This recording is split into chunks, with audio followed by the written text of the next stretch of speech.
আসসালামু আলাইকুম আপু ভাইরা, আপনারা সবাই কেমন আছেন? আলহামদুলিল্লাহ আমরা সবাই ভালো আছি আপনাদের দোয়ায়।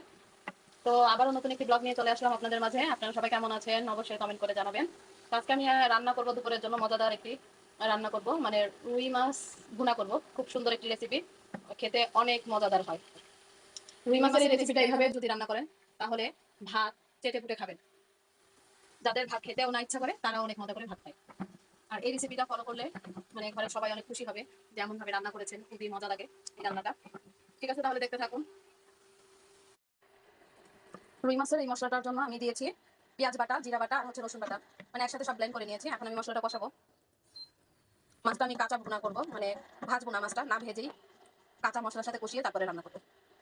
এই ভুনাটা অসাধারণ লাগে খেতে। এখন আমি দিয়েছি হলুদের গুঁড়া, মরিচের গুঁড়া আর হচ্ছে লবণ। এখন আমি সুন্দর করে কষিয়ে নিব যাতে তেলটা উপরে ভেসে ওঠে। এটা সুন্দরভাবে কষিয়ে নিব যাতে তেলটা উপরে ভেসে ওঠে। মশলাটা আমার কষানো হয়ে গেছে, সুন্দর করে তেলটা উঠেছে। এখন আমি মাছগুলো এটার মধ্যে বিছিয়ে দিব। তো এইভাবে এক এক করে বিছিয়ে দিব সুন্দর করে। এটা মাছগুলো এইভাবে আমি বিছিয়ে দিলাম। চুলার আঁচটা কমিয়ে দিয়েছি, দিয়ে দিব। তারপর আমি এখন ঢেকে দিব।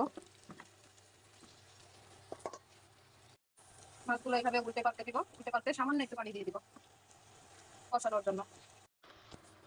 এটা দেখুন সামান্য একটু পানি দিয়েছি কষানোর জন্য, ঢেকে দিব।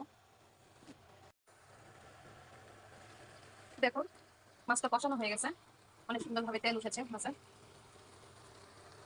এখন আমি সামান্য একটু পানি দিয়ে দিব ঝোলের, বেশি পানি দিব না, এটা মাখা মাখা থাকবে।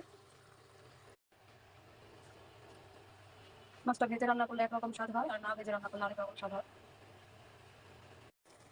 এখন আমি ঢেকে দিব, আর 5 মিনিট পরে কয়েকটা কাঁচামরিচ দিয়ে দিব।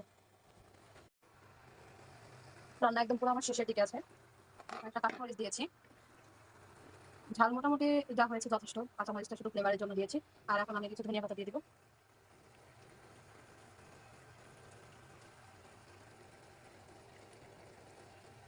মাশাআল্লাহ, দেখতে অনেক সুন্দর লাগছে, খেতে অনেক ভালো হবে। আপনারা অবশ্যই আপনাদের বাড়িতে ট্রাই করবেন রুই মাছের এই রেসিপিটা। আসলে এটা আমার মাকে ফলো করেছি, আমার মা সবসময় এভাবে রান্না করেন রুই মাছ।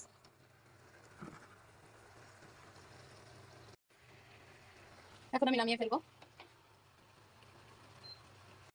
আপনারা যদি এইভাবে রুই মাছটা রান্না করেন তাহলে ফ্যামিলির সবাই অনেক খুশি হবে, কারণ এভাবে খেতে অসাধারণ লাগে।